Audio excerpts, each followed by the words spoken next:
लिया जब, यह बारात सब भांति मनोहर, यह बारात सब भांति मनोहर, यह बारात सब भांति मनोहर, यह बारात सब भांति मनोहर, किंतु न दुल्हा साथ अवध से मिथिला चली, किंतु दुल्हा न है साथ अवधपुर से मिथिला चली। ओ श्री राम जी की अजब बारात अवधपुर से मिथिला चली। अब अद्भुत बात देखिए, सखियों का भाव, कब बारात है तो दूल्हा तो होना चाहिए बारात में। अब किसी ने पूछा भाई, रोक लिया किसी ने कि ये बताओ बारात है आपके, दूल्हा राजा कहाँ है, कौन सी गाड़ी में? तब कोई क्या कहे, अब सब एक दूसरे से पूछें कि ये पहले डिस्कस कर लेते कि बोलना क्या है। भाई सुरक्षा की दृष्टि से भी बारातों की तो प्राय चेकिंग हो जाती है। तो देखा, अब वशिष्ठ जी साथ में इधर से तो गुरु जी और शत्रुघ्न जी भी, भरत जी भी, दशरथ जी भी।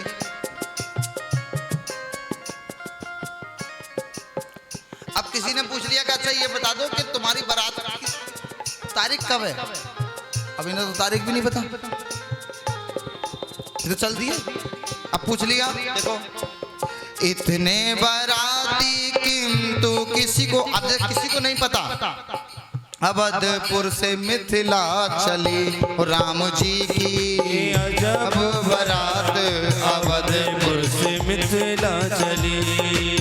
अब किसी ने पूछ लिया कि भैया इतने बाराती हो तुम, किंतु किसी को नहीं पता, इतने बाराती किंतु किसी को नहीं, विवाह तिथि है ज्ञात, अवधपुर से मिथिला चली राम जी की अजब बारात, अवधपुर से मिथिला चली। अब पता है व्यंग हो गया यहाँ, सखियों को लगा कि भाई एक चीज बताओ, पहले एक गोरा एक कारा आया, लेकर कौन आए? गुरुजी। विवाह कौन कराते हैं? ज्यादा घूमेंगे तो संत सबसे ज्यादा घूमते हैं, संतों के पास जिम्मेदारी, इधर वशिष्ठ जी, इधर वशिष्ठ जी, विश्वामित्र जी और वशिष्ठ जी। हमें तो ऐसा लग रहा है इनके कोई देखने वाले आए नहीं, सखियों ने कहा। अब वो ससुरारी वो क्या जिसमें गाड़ी ना हो? तो एक ने कहा कि साहब तिथि नहीं पता, दूल्हा नहीं साथ में, समझ में नहीं आता ऐसी कैसी बारात, आज तक तो देखी नहीं हमने। अच्छा हो सकता है मन में आए कि नहीं पता, कोई बात ना, तिथि भाई निर्धारित हो जाएगी।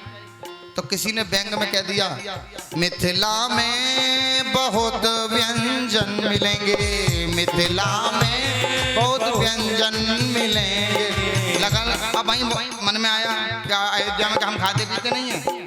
क्या अयोध्या में खाना नहीं है?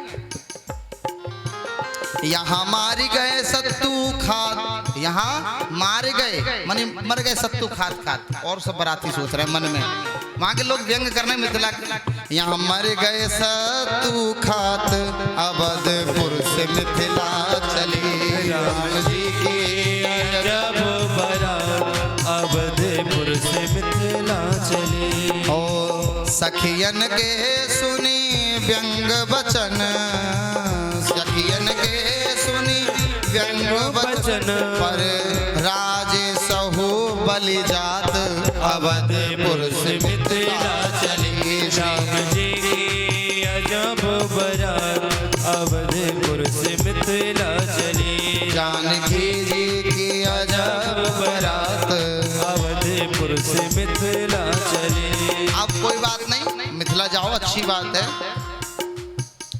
अब जन्माष्टमी में बारात को रुकवाना है, जन्माष्टमी में बारात रुकवा दी। अब मन में ये आ रहा है, सखियां कह रही हैं, आपस में चर्चा कर रही हैं कि इनका जो संबंध है वो कहीं बना नहीं। क्यों नहीं बना? इसलिए नहीं बन रहा, ये 15 साल के छोरा हैं, किशोर अवस्था 16 साल से होती है, तो दशरथ जी के यहाँ कोई देखने वेखने वाले आए नहीं। अब एक को गोरे के साथ एक काला भिड़ा दिया कि चलो एक जगह संबंध की बात, अब चारों की तो होनी यहीं से है ना। और तब पहले तो भेज दिए विश्वामित्र जी के साथ में। तो लखनलाल जी ने मन ही मन सोचा, तो सखियों की बात का जवाब लखनलाल जी देते हैं, बागपटु हैं। तो धनुष कैसे टूट गया? ओहो, तो तुम ये सोच रहे हो धनुष तुमने तोड़ा, ये तुम्हारे इन भैया ने तोड़ा। सखी अब लखनलाल जी का अच्छा तो किसने तोड़ा? तो वो बोली तुमने देखा कि इन्होंने तोड़ा? बताओ। देखा कोई है ही नहीं, जब भगवान भंज निहारा के कोई देखा ही नहीं। तो लखनलाल जी बोले बात तो सही है, देखा तो नहीं हमने, तो फिर कैसे कह रहे हो? तो तुम कैसे कह रही हो कि तुम्हारी जानकी जी ने तोड़ा? बोले हम बता देंगे। तुम्हारे गुरुजी की आज्ञा पाकर तुम्हारे भैया कैसे चल रहे थे? बोले धीरे धीरे, वो तो चलते ही धीरे धीरे। बोले नहीं, अब ये सोच रहे थे अब गुरुजी ने आज्ञा तो दे दी, लेकिन हम बुरे फंस गए।